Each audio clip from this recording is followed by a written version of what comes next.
Olá, bem-vindo a mais um vídeo. Saul e a pitonisa de Endor. Opa, o vídeo de hoje é bombado, hein? Vamos à leitura do livro de Leia e Compreenda Melhor a Bíblia de Pedro Apolinário.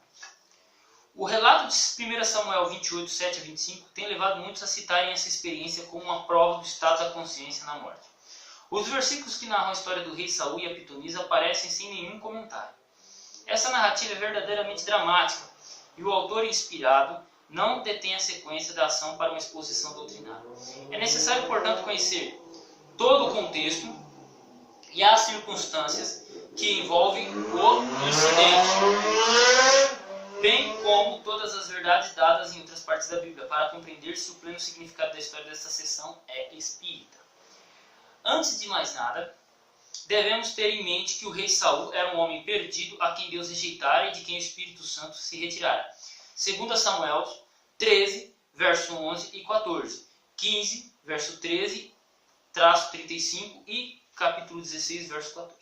Havia ele cometido pecado imperdoável de persistir na justificação própria e desobediência até que Deus cessou inteiramente de comunicar-se com ele, deixando-o inteiro domínio de Satanás. 1 Samuel 28, verso 6. Foi depois de haver chegado a este ponto que Saul teve sua experiência com a pitonisa de Endor. As ações de um homem perdido inteiramente sob o controle de Satanás são fonte paupérrima de prova para a verdade. Elas só podem constituir uma fonte dos enganos de Satanás. Examinemos a seguir o contexto dos atos de Saul na consulta à pitonisa. Os filisteus tinham invadido a terra de Israel e Saul estava acovardado. Estava grandemente necessitado do auxílio de Deus, que lhe recusou resposta por qualquer dos meios que ele próprio estabelecera para revelar ao seu povo. 1 Samuel 28, verso 6. Os três meios mencionados neste verso foram vedados a Saul porquanto era homem perdido. A significação da afirmação encontrada em 1 Samuel 28, verso 6 é que nenhuma comunicação sobrenatural que Saul subconscientemente pudesse receber seria de Deus, mas sim do diabo. Evidentemente Saul sentiu isso, pois foi à procura de outra fonte que não a de Deus. Então Saul disse aos seus servos: apontai uma mulher que seja médium. Outras traduções dizem que tem o espírito de feiticeira, pela lógica das circunstâncias. Essa mulher só poderia ser uma fonte de informações satânicas. E coisa alguma na entrevista em questão nos autoriza a tomá-la como verdade de Deus. Examinemos os pormenores da experiência em si. Saul teve alguma dificuldade em encontrar uma pessoa que estivesse em comunicação com os espíritos, porque Deus havia proibido tais agentes de Satanás entre seu povo. Ao estabelecer a nação Israel numa terra expurgada da idolatria, ele proibiu, sob pena de morte, toda a comunicação com espíritos. Êxodo 22, verso 18. Deuteronômio 18, verso 9 e verso 14. Esta é mais uma razão para não aceitarmos nada nessa entrevista como sendo verdade ou evidência alguma de doutrina verdadeira. Sua fonte é uma abominação para Deus. Tudo nessa entrevista está mesclado de falsidade. Saul se disfarçou, verso 8. Ele enganou a mulher com sua identidade, verso 12. Esta é a maneira de revelar-nos Deus a verdade pela mentira e por um processo que ele chama de abominação.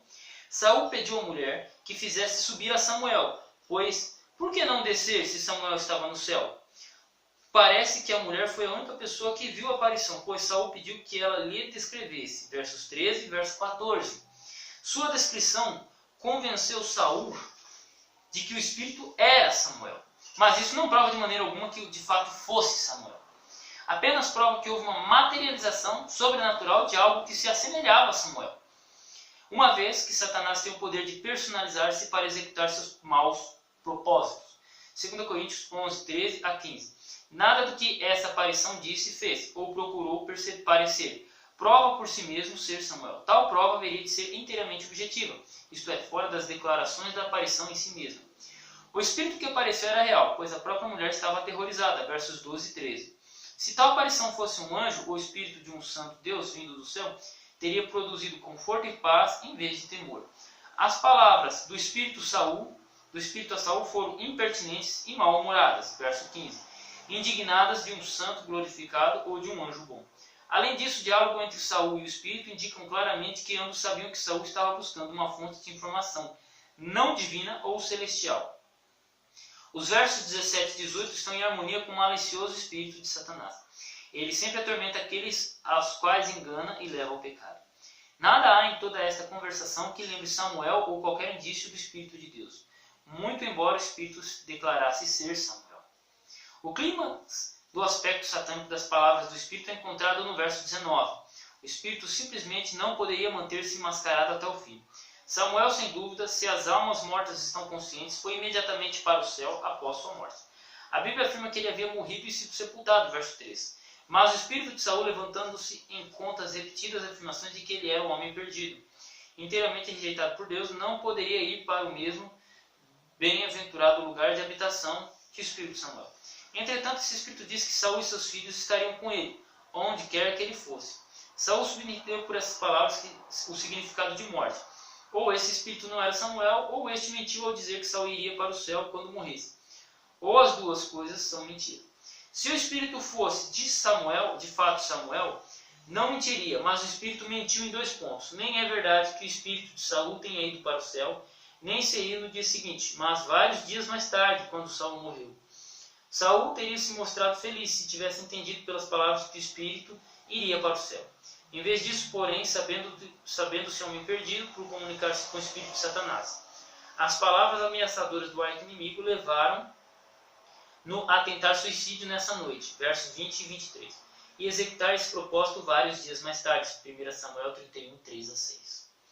Não há nessa entrevista que não seja engano, mentira e perversidade. É a parte do grosseiro plano de Satanás infligir o último engano à vítima levada já à destruição.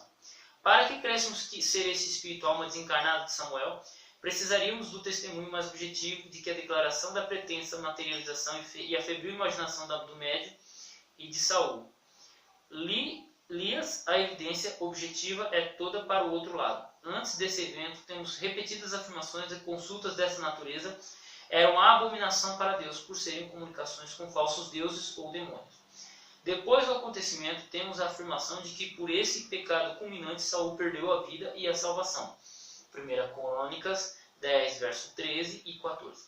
E temos as afirmações reiteradas da Bíblia que os mortos não sabem coisa nenhuma, e não voltam e dormem na sepultura até que Deus os chame no dia da ressurreição. Eclesiastes 9, versos 5 e 6 e verso 10, Jó 14, 10, 12 e 15, 20, 21 e 22, verso 22 e 22. 17, capítulo 17, verso 13 e Salmo 146, verso 4 e 6 e 5. Nota, resposta dada pelo pregador adventista em novembro de 1953, páginas 23 e 24, uma consulta. Ok?